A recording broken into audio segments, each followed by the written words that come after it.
আজকে ঢাকায় চলে যাচ্ছি।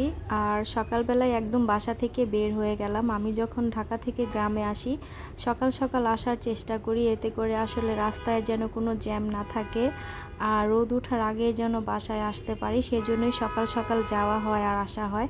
তো আজকে হচ্ছে সকাল 6:30টার দিকে ঢাকার উদ্দেশ্যে রওনা দিয়ে দিলাম। তো এই যে দেখেন রাস্তার দুই পাশে সবুজ ঘেরা গাছের দৃশ্য দেখতে কিন্তু খুবই ভালো লাগছিল। সকাল সকাল ঠান্ডা বাতাস লাগছিল শরীরে, খুবই ভালো লাগছিল। আর যেহেতু এখনও রোদ উঠিনি, যেহেতু 6:30টার মতো বাজে, ভাবলাম সকাল সকালেই চলে যাই। আর কিছুদিন পরে আবার আসবো, যেহেতু সামনে কুরবানি ঈদ আছে, আবার আসতে হবে। আর আয়াজের বাবাও দেশে আসবে, আর দেশে আসলে দেখা যায় আমাদের গ্রামের বাড়িতেই বেশি থাকা হয়, যার কারণে ভাবলাম এখন চলে যাই, কিছুদিন পরে আবার আসব।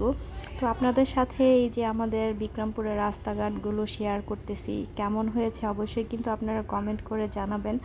আর ভিডিওটা সবাই একটু ম্যানেজ করে দেখে নেবেন। আসলে ভয়েস দেওয়ার সময় দেখা যায় ছোট বেবি আছে, কান্নার শব্দ শোনা যাচ্ছে বা সাউন্ড আসতেছে, সবাই একটু ম্যানেজ করে ভিডিওটা দেখে নেবেন। আসলে ভিডিও দিতে ইচ্ছে করে না, ভিডিওতে তেমন ভিউজ হয় না, সেজন্য মন খারাপ থাকে, এজন্য প্রতিদিন আসলে দেওয়া হয় না। আর গ্রামের বাড়িতে থাকলে দেখা যায় লোডশেডিংয়ের কারণে ভিডিও আপলোড করতে পারি না।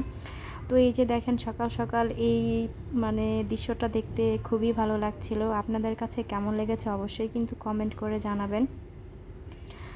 আর আমার এই ভিডিওটা কাছে এবং দূরে যায় যেখান থেকে দেখছেন সবাইকে অসংখ্য ধন্যবাদ। সবাই সম্পূর্ণ ভিডিওটা দেখে সুন্দর সুন্দর কমেন্ট করবেন।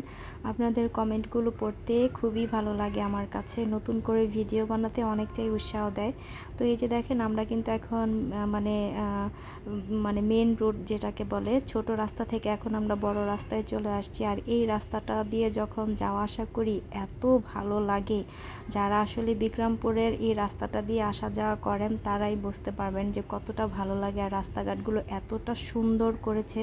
আর আকাশটা দেখেন, সকালবেলার এই আকাশটা দেখতে কিন্তু মাশাআল্লাহ অনেক ভালো লাগছিল। যারা এখনও ভিডিওটা দেখতে শুরু করেন নাই অবশ্যই একটা লাইক দিয়ে ভিডিওটা কন্টিনিউ করবেন, সম্পূর্ণ ভিডিওটা দেখবেন। তো এই যে এখন হচ্ছে ধলেশ্বরী ব্রিজের উপর দিয়ে এখন আমরা চলে যাব। আর এখানে দাঁড় করিয়েছে গাড়িটা, আসলে এখানে তো টোল দিতে হয় যার কারণে। তো এই যে দেখেন একদম রাস্তাঘাট ফাঁকা ছিল, তেমন কোনো গাড়ি ঘোড়া ছিল না।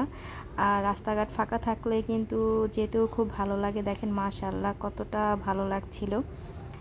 আমার এই ভিডিওটা আপনাদের কাছে কেমন লেগেছে অবশ্যই কিন্তু কমেন্ট করে জানাবেন। ভিডিওটা ভালো লাগলে অবশ্যই একটা লাইক দিবেন আর ভিডিওটা শেয়ার করে দিবেন। আর যদি বেশি ভালো লেগে থাকে ফলো দিয়ে আমার পেজের সাথে থাকবেন।